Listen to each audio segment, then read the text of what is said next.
Right, మాజీ CM పైన కాల్పులు కలకలం రేపుతున్నాయి.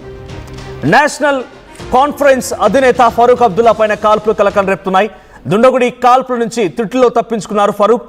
ఓ పెళ్లి వేడుకకు హాజరైన ఫరూక్, డిప్యూటీ సీఎం సురీందర్ చౌదరి ఇద్దరు కూడా వేడుకలో హాజరయ్యారు. వేడుక నుంచి తిరిగి వస్తుండగా కాల్పులకు తెగబడ్డారు కమల్ సింగ్ అనేటువంటి ఒక వ్యక్తి. ఫరూక్ ను రక్షించారు భద్రతా సిబ్బంది. పోలీస్ అదుపులో ఉన్నాడు ప్రస్తుతానికి కమల్ సింగ్ అనేటువంటి ఆ నిందితుడు. సో జమ్మూలోని గ్రేటర్ కైలాష్ ప్రాంతంలో ఈ ఘటన చోటు చేసుకుంది. సో ప్రెసెంట్ మనం విజువల్లో చూస్తాం. సీసీటీవీ విజువల్లో మనకు కనబడుతోంది. సో యాజ్ ఆఫ్ నౌ ఆ విజువల్ చూస్తూ ఉంటే డైరెక్ట్గా అక్కడ ఎటువంటి ఘటన జరిగిందో అర్థమవుతోంది. సో వెంటనే కుప్పకూలిపోయాడు అక్కడ ఆయన. సో మాజీ సీఎం ఫరూక్ అబ్దుల్లా అక్కడే కుప్పకూలిపోయారు. సో ఫరూక్ అబ్దుల్లా కుప్పకూలిపోవడంతో అక్కడ నుండి భద్రతా సిబ్బంది వెంటనే ఆయన అక్కడి నుంచి తరలించే ప్రయత్నం చేశారు.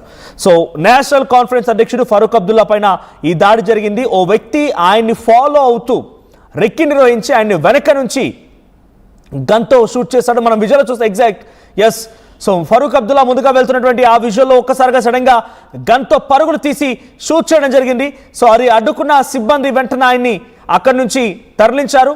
ఆ నిందితుడు కమల్ సింగ్ ని కూడా అదుపులోకి తీసుకొని అక్కడే గన్ని లాక్కున్నారు. సో చివరి నిమిషంలో ఈ ప్రయత్నాన్ని ఆయన భద్రతా సిబ్బంది అడ్డుకుంది. ఆ బుల్లెట్ బయటికి రాలేదు కాబట్టి ఆ ప్రమాదంలో ఫరూక్ అబ్దుల్లా ప్రాణాలతో ఉన్నాడు. లేదంటే కనుక చాలా పెద్ద ప్రమాదం జరిగి ఉండేది. సో ఈ ఘటన జమ్మూ కాశ్మీర్తో పాటుగా ఒక్కసారిగా ఒక మాజీ ముఖ్యమంత్రిపై అటాక్ అనడంతో దేశవ్యాప్తంగా చర్చనీయాంశంగా మారింది. ఒక మాజీ ముఖ్యమంత్రి భద్రత పైన సందేహాలు ప్రస్తుతానికి లేవనెత్తుతున్నాయి. సో జమ్మూలోని ఒక వివాహ వేడుకకి హాజరైనటువంటి ఫరూక్ అబ్దుల్లా ఆయనని పాయింట్ బ్లాంక్లో కాల్చడానికి వచ్చాడు కమల్ సింగ్ అనే వ్యక్తి. ఈ ఘటన నుంచి ఆయన సురక్షితంగా ఆయన భద్రతా సిబ్బంది కాపాడినప్పటికీ భద్రతా లోపం మాత్రం కనబడుతోంది. సో దాడి చేసిన వ్యక్తి ఫరూక్ అబ్దుల్లా వెనక నుంచి వచ్చి పరుగులు పెట్టి ఒక్కసారిగా గన్ చేతిలో నుంచి తీసి ఫరూక్ అబ్దుల్లాని పేల్చిబడి చూడండి. సామాన్యంగా అప్పటి వరకు ఆయనతో పాటు నడుచుకుంటూ వెళ్ళినట్టుగా వెళ్ళాడు. కానీ అంతలోనే పాయింట్ బ్లాంక్లో పేల్చిపోయాడు. సో సడన్గా పాయింట్ బ్లాంక్లో పేల్చాలని చేసేటువంటి ఆ ప్రయత్నం కాస్త భద్రతా సిబ్బంది అడ్డుకొని వెంటనే ఆయన్ని నేలకు నొక్కి పెట్టారు. ఆ గన్ని చేతుల నుంచి తీసుకున్నారు, అరెస్ట్ చేశారు. సో దీంతో ఆయన గురి తప్పింది. అబ్దుల్లా త్రుటిలో తప్పించుకున్నాడు.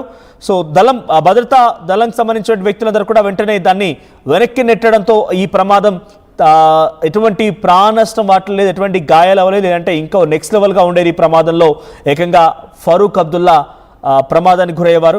సో కమల్ సింగ్ జంవాల్గా ఆ నిందితుడిని గుర్తించారు. అతన్ని వెంటనే అదుపులోకి తీసుకున్నారు. సో అక్కడికి అరెస్ట్ చేయడం కూడా జరిగింది.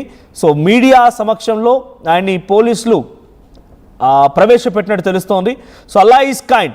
సో ప్రెజెంట్ ముఖ్యమంత్రి ఒమర్ అబ్దుల్లా తండ్రి ఫరూక్ అబ్దుల్లా ఈ ప్రమాదానికి గురవడంతో ఒమర్ అబ్దుల్లా కూడా ట్వీట్ చేశారు. Allah is kind, my father had very close shave. The details are sketchy at the moment, but what is known is that man with a loaded pistol was able to get within point blank range and discharge a shot. It was only the close protection team that deflected the shot and ensured that the assassination attempt failed. There are more questions than answers at the moment, including but not limited to how someone was able to get this close to a Z+ NSG protected former CM.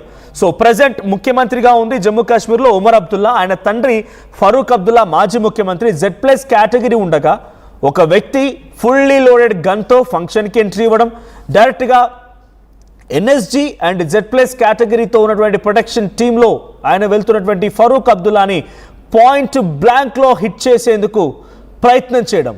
So ఇదంతా కూడా కొంత shock గురి చేసింది. మా తండ్రి ప్రాణాలని కాపాడగలిగింది అని చెప్పి ఒమర్ అబ్దుల్లా ఒక ట్వీట్ చేయడం మనం చూస్తున్నాం. సో కానీ ఇక్కడ విజువల్ చూస్తుంటే మాత్రం ఆయన్ని ఎంతలా టార్గెట్ చేసి ఉంటారు, ఎంతలా ఆయన్ని పాయింట్ బ్లాంక్లో కాల్చాలని చూశారనేది మాత్రం చాలా క్లియర్గా అర్థమవుతోంది. యాజ్ ఆఫ్ నౌ ఇప్పుడు ఆ విజువల్స్ అన్ని కూడా వైరల్గా మారిపోయాయి. ఏకంగా ఒక మాజీ ముఖ్యమంత్రిని టార్గెట్ చేయబోయినటువంటి ఆ వ్యక్తిని ఇప్పుడు ఇన్వెస్టిగేట్ చేస్తున్నారు.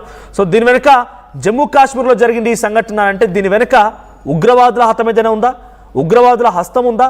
సో జైష్ ఈ మహమ్మద్, తర్వాత హిజాబుల్ ముజాహిదీన్, తర్వాత ఇంకొక లష్కర్ తోయిబా. సో ఈ 3 ఉగ్రవాద సంస్థలకు సంబంధించిన వ్యక్తులు ఎవరైనా ఆయన ప్రేరేపించారా, లేకపోతే ఆయన ఉగ్రవాదిగా ఉన్నాడా, అసలు ఒక మాజీ ముఖ్యమంత్రిని టార్గెట్ చేయడం గల కారణం ఏంటి? మాజీ ముఖ్యమంత్రి కాదు, ప్రస్తుతం ముఖ్యమంత్రి యొక్క తండ్రి కూడా.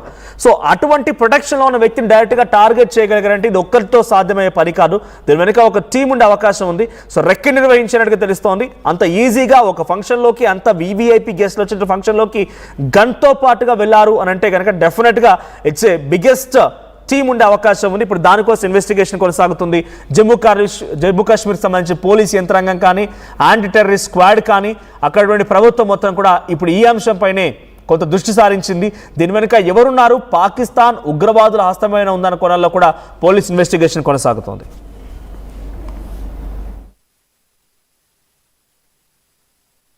जैकेट वाला है जैकेट